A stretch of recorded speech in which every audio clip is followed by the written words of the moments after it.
Seorang pemuda bernama Tiar Wahyudin, 23, ditangkap polisi setelah menjadi agen penyalur wanita pekerja seks komersial di lokalisasi Gang Royal, Penjaringan, Jakarta Utara.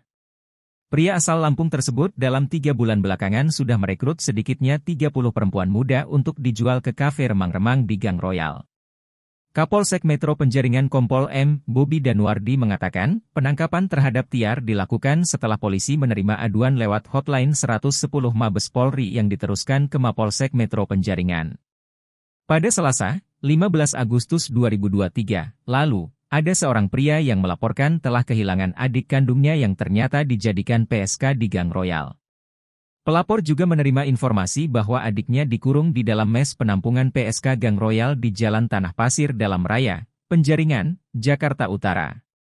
Polisi mendatangi kos-kosan yang dijadikan tempat penampungan PSK dan mendapati Tiar sedang berada di sana bersama sejumlah wanita muda yang direkrutnya.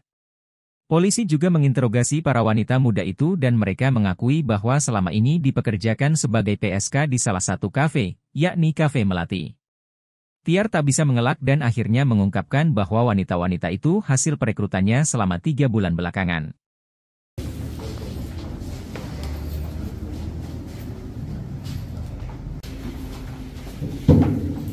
Baik, selamat siang rekan-rekan. Untuk press release terkait dengan perkara tindak pidana perdagangan orang. Apa kamu apain tuh wanita atau gimana? Press release terkait dengan perkara tindak pidana perdagangan orang 15 Agustus 2023 pukul 19.00 WIB di lokalisasi Kafe Royal Melati RT 3 RW 13 Kelurahan Penjaringan, Kecamatan Penjaringan, Jakarta Utara. Untuk saksi ada 5 orang, perempuan seluruhnya, CNS, SW, MU, SR, dan JS. Rata-rata mereka berumur 19 tahun. 4 orang 19 tahun, 1 lagi 20 tahun. Lalu tersangka yang ada di belakang ini kita, TW, berinisial TW, laki-laki 23 tahun. Peran Terima sebagai kasih sudah sponsor yang nonton. patut. Jangan lupa like, subscribe, dan share ya. Lalu ada satu DPO berinisial M, perannya sebagai pengelola Kafe Melati. Berdasarkan pengakuan daripada si TW,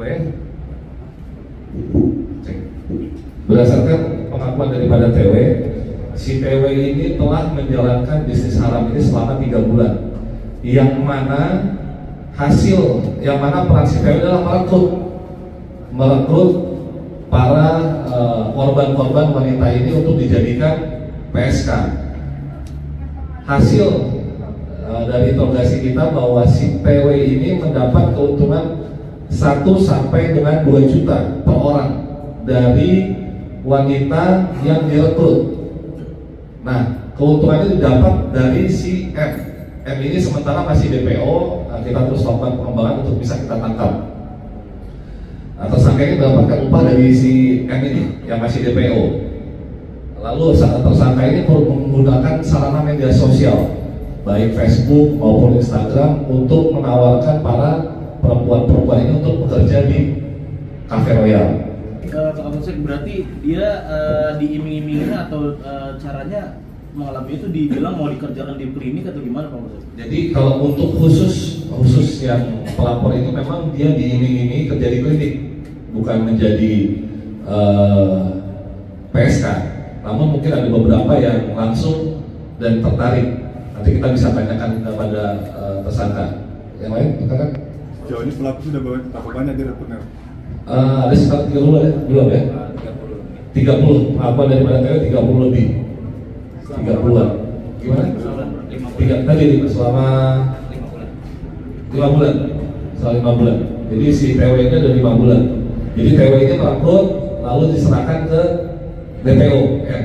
Kalau M ini yang pemilik kafe atau gimana Pak? Pemilik kafe. Sementara masih DPO, kita akan telusuri terus untuk bisa melakukan penangkapan. Rekrutnya gimana merekrut para wanita ini? Melalui TikTok sama Facebook Pak. Itu dijanjikan langsung menjadi pekerja seks komersial atau memang ada janji-janji lainnya?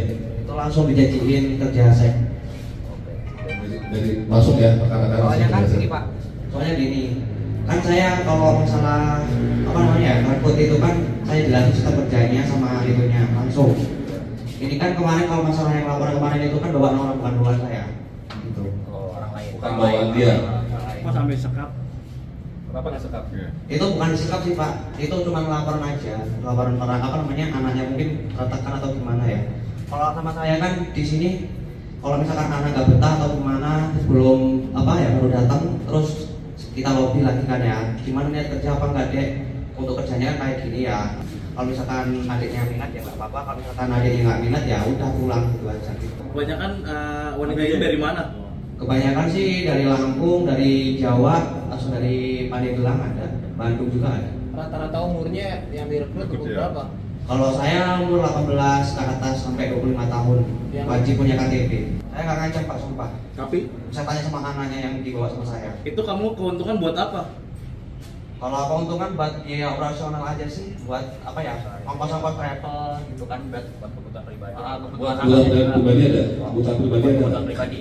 Uang dari hasil rekrut itu 2 juta. Kalau 2 juta itu kita buat apa namanya ya, buat ongkos anak ya kan, buat ongkos anaknya. Yang buat kamu sendiri?